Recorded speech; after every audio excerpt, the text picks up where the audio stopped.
एरन एक जेल के अंदर जागता है। उसके सामने थे स्काउट्स रेजिमेंट के कमांडर आर्विन स्मिथ और साथ में one of the best soldier captain Levi. दोनों उसके टाइटन पावर के बारे में पूछते हैं और ये भी पूछते हैं कि वो किसकी तरफ है, क्योंकि अब उन्हें भी समझ आ रहा था कि कोलोसल टाइटन और आर्मर टाइटन भी एरन की तरह टाइटन शिफ्टर हैं। एरन ये कहता है कि टाइटन पावर का राज उसके घर के बेसमेंट में हो सकता है और वो स्काउट्स रेजिमेंट को ज्वाइन करना चाहता है ताकि सभी टाइटन्स को मार सके। आर्विन एरन पर भरोसा कर उसे स्काउट्स में शामिल कर लेता, लेकिन अभी एरन का कोर्ट में ट्रायल होना था। कुछ दिनों बाद सर्वे कॉप्स की लीडर हांजी लीडर माइक के साथ एरन को जेल से निकाल कोर्ट रूम ले जाते हैं। मिलिट्री रैंक्स एरन को मारने को कहते हैं, लेकिन आर्विन कहता है कि वो एरन को यूज कर शिगानशिना डिस्ट्रिक्ट भी वापस ले सकते हैं। इसके बाद कैप्टन लिवाई एरन को बुरी तरह पीट देता है और ये कहता है कि एरन ने कुछ भी गलत किया तो उसे तुरंत मार देगा। इससे सहमत होकर एरन को स्काउट्स के हवाले कर दिया जाता है और एरन लिवाई स्क्वाड ज्वाइन करता है, जिसमें इनके अलावा थे ऑल्वो, गंथर, एल्ड और पेट्रा। ये अपने पुराने हेडक्वार्टर्स में जाते हैं। यहाँ हांजी एरन को अपने एक्सपेरिमेंट्स के बारे में बताती है जो उसने उन दोनों टाइटन पे किया था। उन्हें पता चला कि टाइटन्स बिना सनलाइट के रुक जाते हैं और उन्हें जिंदा रहने के लिए सनलाइट के अलावा और कुछ नहीं चाहिए, ना खाना ना पानी। वो इंसानों को तो सिर्फ मजे के लिए खाते हैं। लेकिन कुछ दिनों बाद उन दोनों टाइटन्स को किसी ने मार दिया और अपराधी इन्हीं के बीच छुपा है। इधर बाकी के लोग डिसाइड करते हैं कि उन्हें कौन सी ब्रांच को ज्वाइन करना है। एनी आर्मिन से कहती है कि वो जिंदा रहना चाहती है, इसलिए वो रॉयल गार्ड चूज करेगी। फैसले का दिन आ चुका था और सिर्फ 21 लोग ही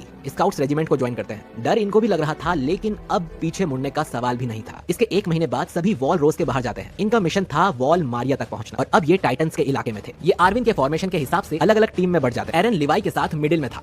इनकी पूरी कोशिश थी कि ये टाइटन को अवॉइड करके आगे बढ़े और ये ऐसा ही कर रहे थे। लेकिन तभी वहाँ एक इंटेलिजेंट टाइटन आता है। ये एक फीमेल टाइटन थी जो सीधा ग्रुप्स को मारना शुरू कर देती है। ये भी एरन की तरह एक टाइटन शिफ्टर है। फीमेल टाइटन आर्मिन की स्क्वाड के लोगों को भी मार देती है, लेकिन वो आर्मिन को मारने से पहले उसका फेस देखती है और फिर उसे जिंदा वहाँ छोड़कर वहाँ से आगे बढ़ जाती है। राइनर और जीन आर्मिन के साथ हो जाते हैं और तीनों उस फीमेल टाइटन का पीछा करते हैं। राइनर उसे मारने जाता है, लेकिन वो उसे पकड़ लेती है। राइनर उसकी पकड़ से बच निकलता है और फीमेल टाइटन एरन की तरफ भागने लगती है। क्रिस्टा कुछ हॉर्स को लेकर इनके पास आती है और ये बाकी के ग्रुप्स को फीमेल टाइटन की चेतावनी देते हैं और फीमेल टाइटन एक एक करके स्क्वाड्स को मारते ही जा रही थी। लिवाई स्क्वाड एक जायंट फॉरेस्ट में एंटर करते हैं। कुछ सोल्जर्स पेड़ों पर चढ़ जाते हैं जिससे टाइटन्स को उनके पीछे जाने से रोका जा सके, लेकिन फीमेल टाइटन पहले ही अंदर पहुंच चुकी थी और वो एरन के पीछे ही थी। लेकिन लिवाई इस पर कोई रिएक्शन नहीं देता और उसकी स्क्वाड को लेवी पर भरोसा था।